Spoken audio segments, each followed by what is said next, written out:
Indonesia, kalau tambang diolah Indonesia tapi diolah oleh orang lain atau dinikmati oleh China atau negara lain, maka itu bukan hilirisasi namanya, tapi adalah proses kanibalisasi penyerahan aset sumber daya alam kepada asing.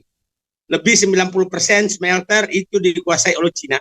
Kemungkinan besar diprotes IMF dan negara Eropa adalah kenapa China diberikan karpet merah dalam bungkus hilirisasi. Karpet merah itu tidak dibebaskan pajak, diizinkan memasukkan tenaga kerja asing, diizinkan membeli bahan mentah dengan nilai yang murah, bahkan dibiarkan tanda kutip menyelundupkan biji nikel ke Cina. Itu saya pikir yang diprotes. Yang diprotes pasti ketidakadilan. Kenapa ada negara yang diberikan karpet merah untuk menguasai nikel Indonesia? Bagaimana anatomi bisnis smelter sebenarnya? Itu penting sekali. Karena kita tahu sekali siapa pemilik iup yang ada di wilayah Sulawesi. Kita tahu siapa penikmat-penikmatnya. Kita tahu siapa yang melindungi semua kebijakan ini. Kita tahu semua. Dan itu gampang sekali dibongkar. Dan mohon maaf, itu sebagian besar ada di lingkungan kekuasaan.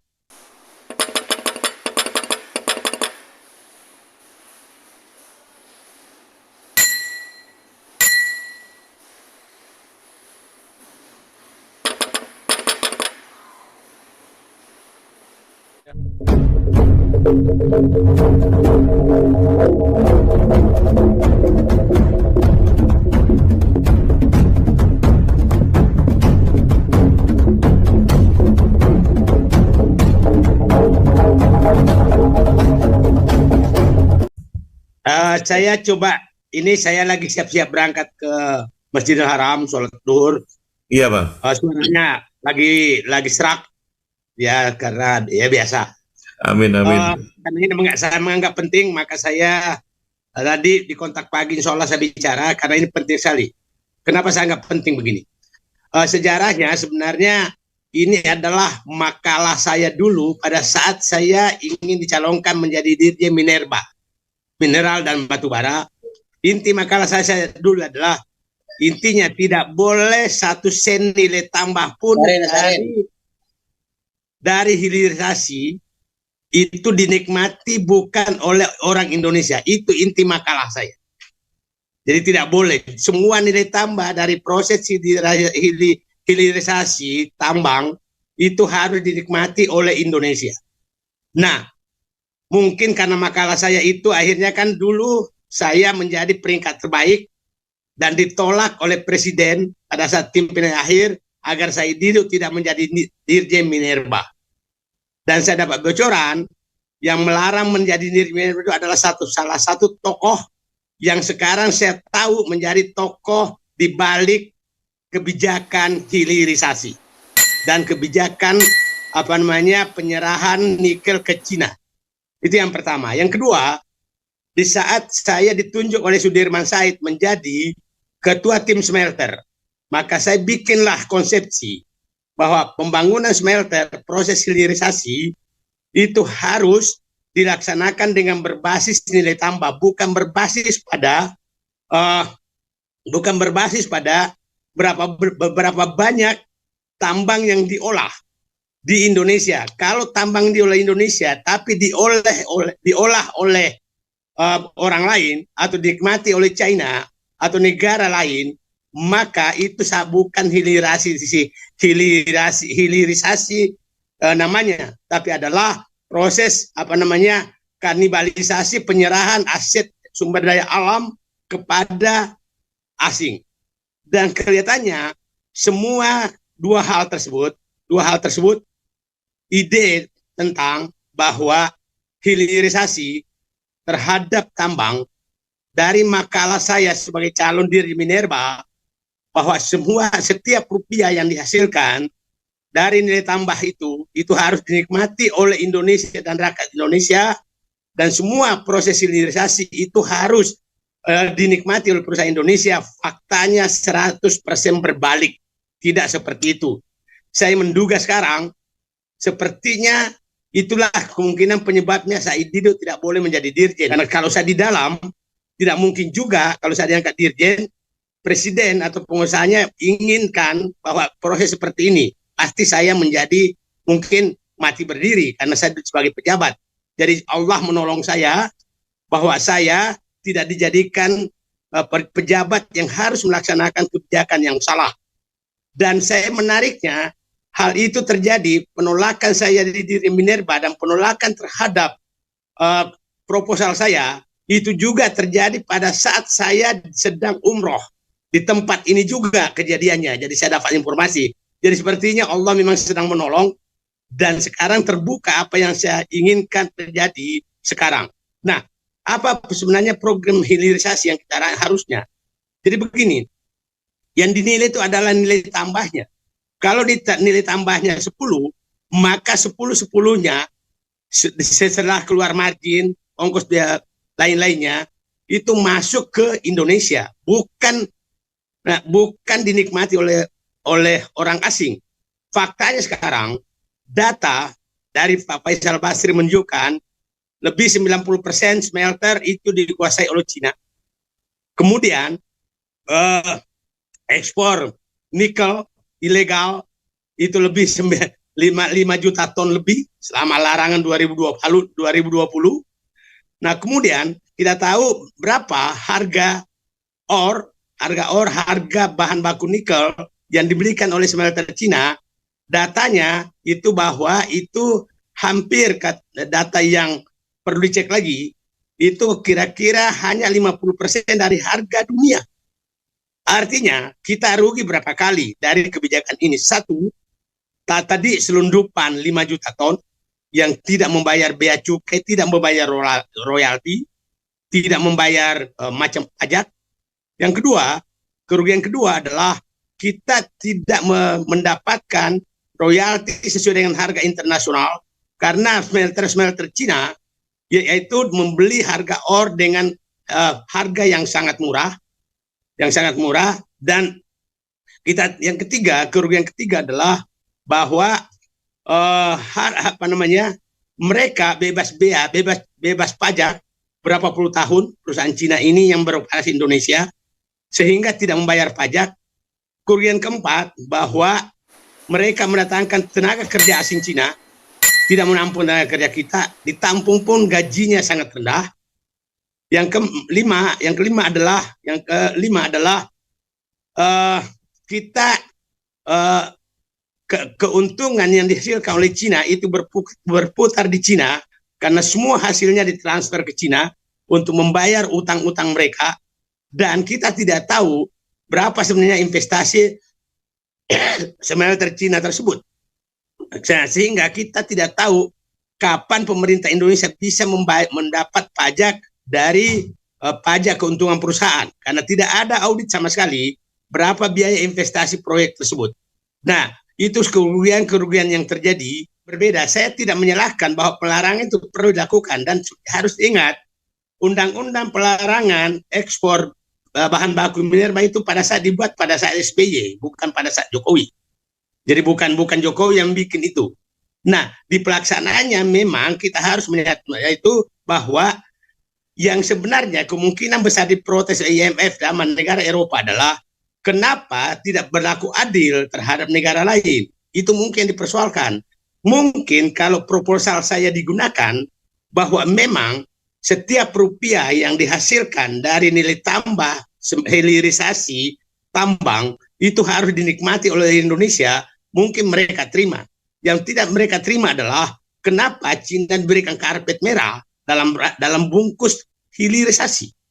Karpet merah itu tidak dibebaskan pajak, diizinkan memasukkan tenaga kerja asing, diizinkan membeli bahan mentah dengan nilai yang murah, bahkan dibiarkan tanda kutip menyelundupkan biji nikel ke Cina. Itu saya pikir yang diprotes pasti ketidakadilan. Kenapa ada negara yang diberikan karpet merah untuk menguasai nikel Indonesia? Ya, Bang, kemarin saya perlu ingatkan, tungkai proyek itulah namanya racun berbisa.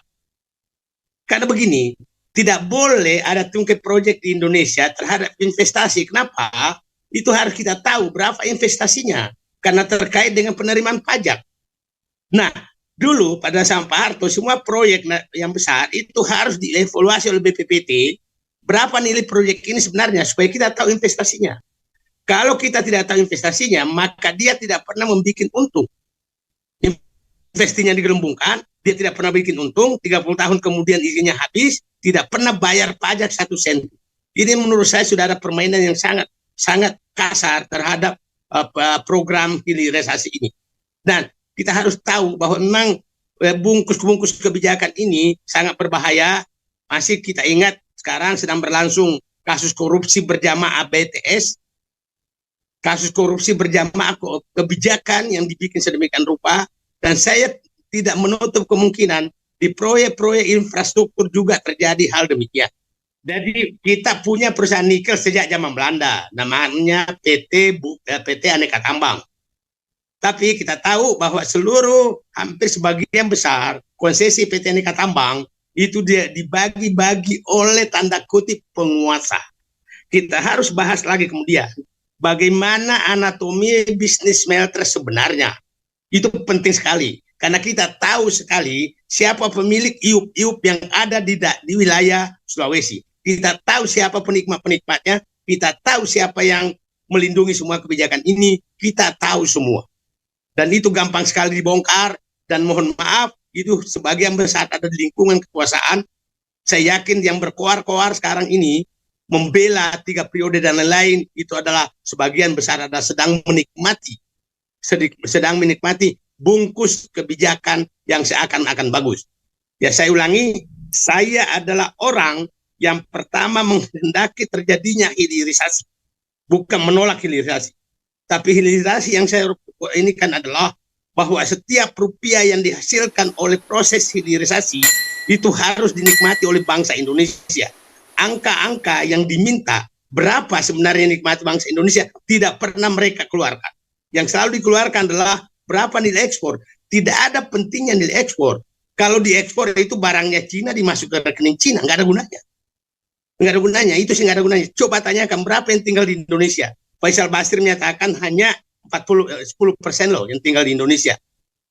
Angka, ingat, yang dikritik terus dulu oleh mereka adalah Freeport.